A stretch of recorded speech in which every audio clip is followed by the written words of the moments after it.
बिस्मिल्लाहिर्रहमानिर्रहीम। अस्सलाम वालेकुम नाज़रीन। मारूफ एस्ट्रोलॉजर, रिलीजियस स्कॉलर और बिजनेस कंसल्टेंट मोहम्मद उसामा अली साहब हमारे साथ मौजूद हैं। उसामा साहब, कैसे हैं आप? खैरियत से? जी, मैं खैरियत से हूँ। आप सुनाएं, क्या हाल है? मैं बिल्कुल ठीक। सर, आपने कुछ अर्सा कबल ये पेशगोई की थी, लगभग 1 डेढ़ महीना कबल, कि इमरान खान साहब जो हैं वो एक ऐसे फेज़ के अंदर हैं कि उनके ऊपर जिस तरह आम दुनिया में राइज है, कोई जादू टूना, कोई इस किस्म की चीज़ भी हो सकती है। बड़े वो उनकी जो सूरत हाल है वो बड़ी इस किस्म की है, यानी वो मामला बड़े पेचीदा हैं, तो ये चीज़ें जो हैं वो हो सकती हैं। अब इस हवाले से मैं गुफ्तगू सुन रहा था, कुछ एस्ट्रोलॉजर्स को ही सुन रहा था, वो इस किस्म के इशारे जो हैं अब ज़रा ज़्यादा देते नज़र आ रहे हैं। वो कह रहे हैं कि कोई इस तरह की चीज़ उनके ऊपर हो चुकी हुई है।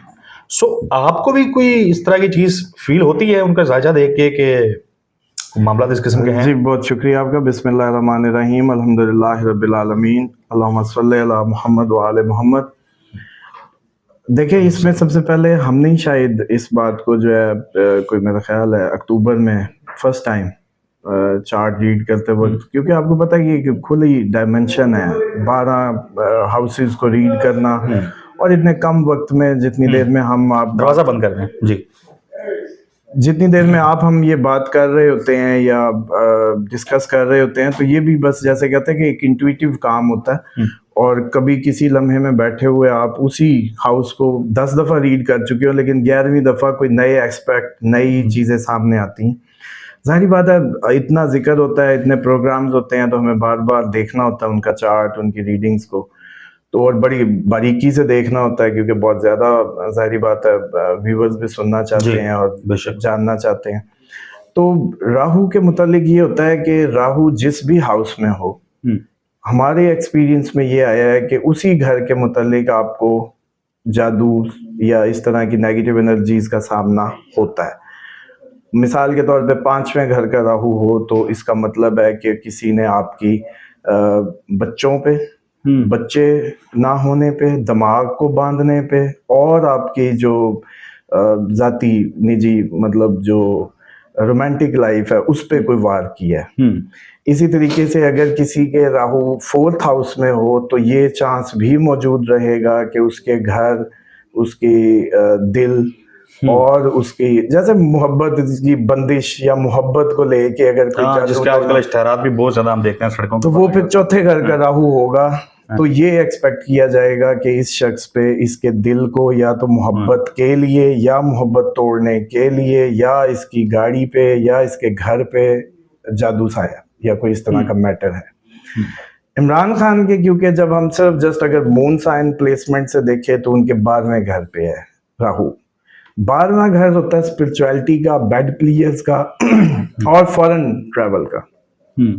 तो ये कहा जा सकता है कि उनकी नींद खराब करने, उनको मेंटली डिस्टर्ब करने, और उनकी स्पिरिचुअलिटी और उनके फॉरेन ट्रैवल करवाने या रोकने, दोनों सूरतें ही हो सकती हैं कि उस पे, उनके उस हिस्से पे वो जादू जो है, इसका इम्कान जो है वो मौजूद हो सकता है, डेफिनेटली होता है।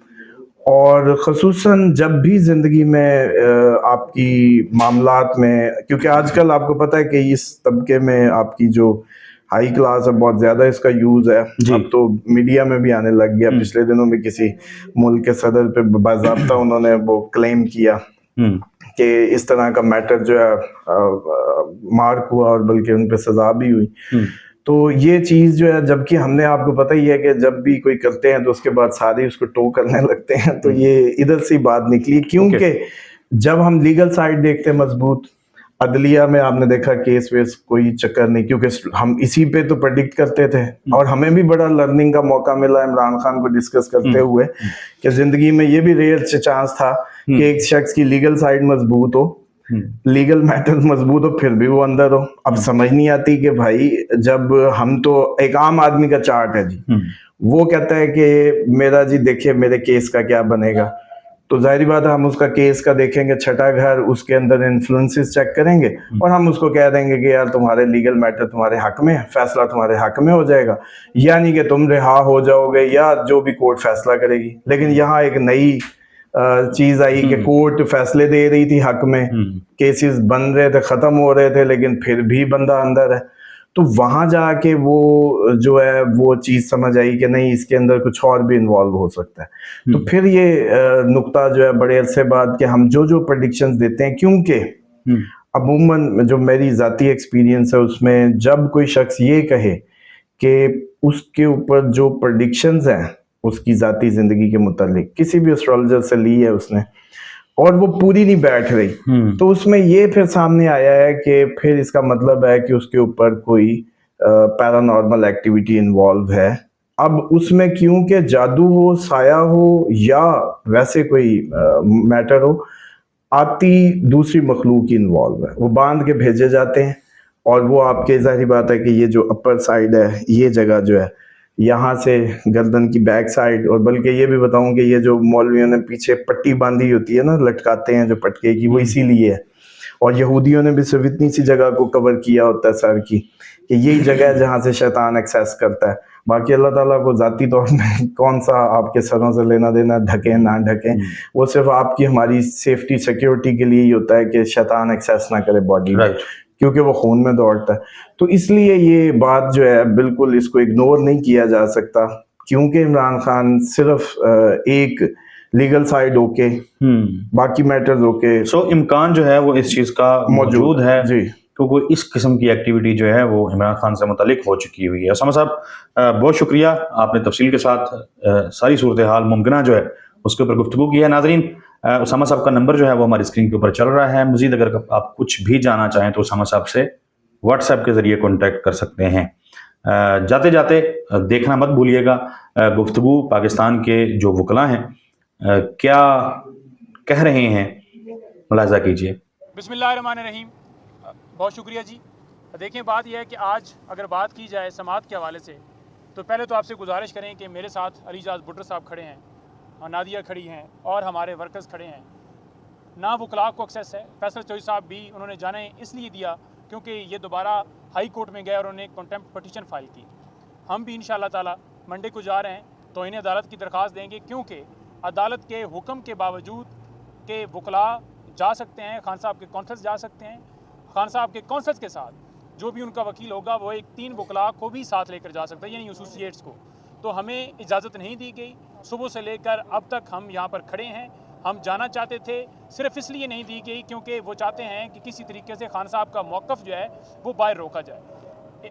फैसल साहब ने बात की, उसके ऊपर भी उन्होंने रोक लिया, फिर ये अदालत में गए और उस तरीके से आई, और अब ये दोबारा यानी कि कंटेम्प्ट की वजह से इनको एक्सेस दी गई है। हमें भी इसी वजह से एक्सेस नहीं दी जा रही कि हम दोबारा वो जाएं कंटेम्प्ट में, दोबारा वो सारा प्रोसेस करें और फिर जाकर वो एक्सेस की तरफ बढ़ेंगे, और फिर कहीं ना कहीं किसी न किसी मौके के ऊपर दोबारा जो है वो पाबंदी लगा दी जाती है।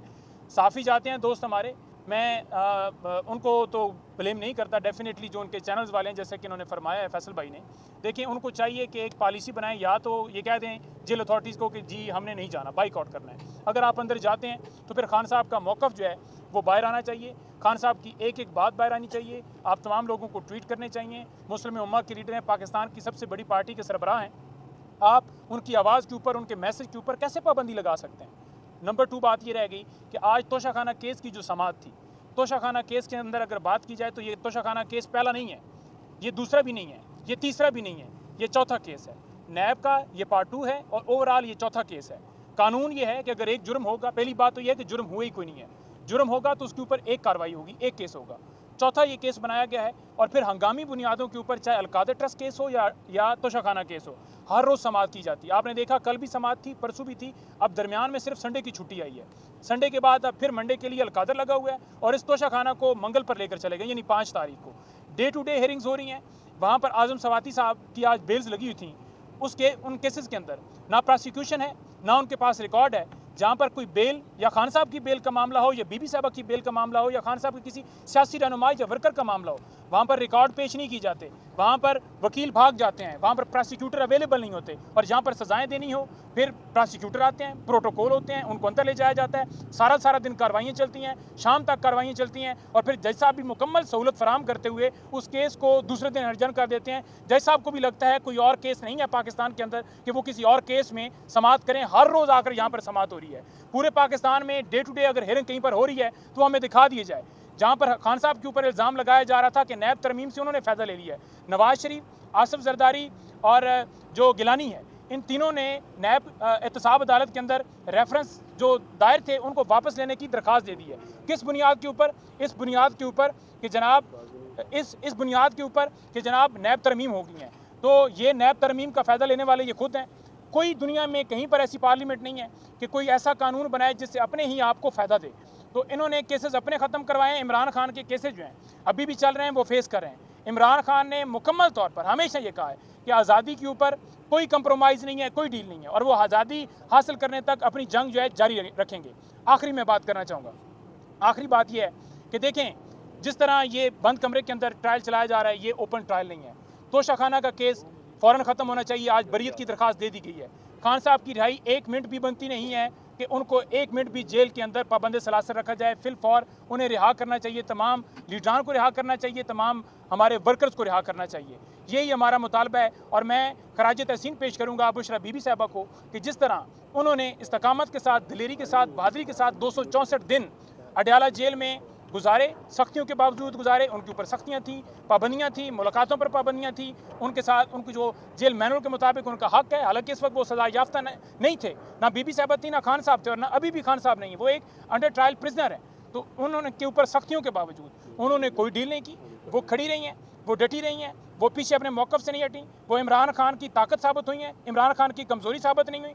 कोई डील वाला मामला नहीं है। तमाम केसेस बनाए गए, एक केस इन्होंने दायर किया। आखिर में इनके पास केसेस बचे थे 9 मई के, वो भी इन्होंने दर्ज किए। उसके बावजूद इम्प्लीकेट करने के बावजूद उसमें भी अल्हम्दुलिल्लाह उनको डिस्चार्ज किया गया। जब आपके पास कोई केस नहीं बचता तो आप फिर देख लेते हैं कि इमरान खान को भी नहीं तोड़ा जा रहा, केस भी नहीं बचा, तो अदालत ने मेरिट के ऊपर उनकी बेल दी में रजू किया हुआ है। हम अदालतों से इस्तदा करते हैं कि उनकी बेल्स दायर हो चुकी हैं। आज लाहौर में 9 मई की केसेस की बेल्स थी, तोशाखाना की भी बेल दायर हो चुकी है। तो आपसे इस्तदा है कि फिलफौर आइन का आर्टिकल 10A जो है उसको देखते हुए फेयर ट्रायल हर एक का शख्स है, उन्हें फिलफौर उसमें बेल देनी चाहिए और उनकी रिहाई जो है वो यकीनी होनी चाहिए।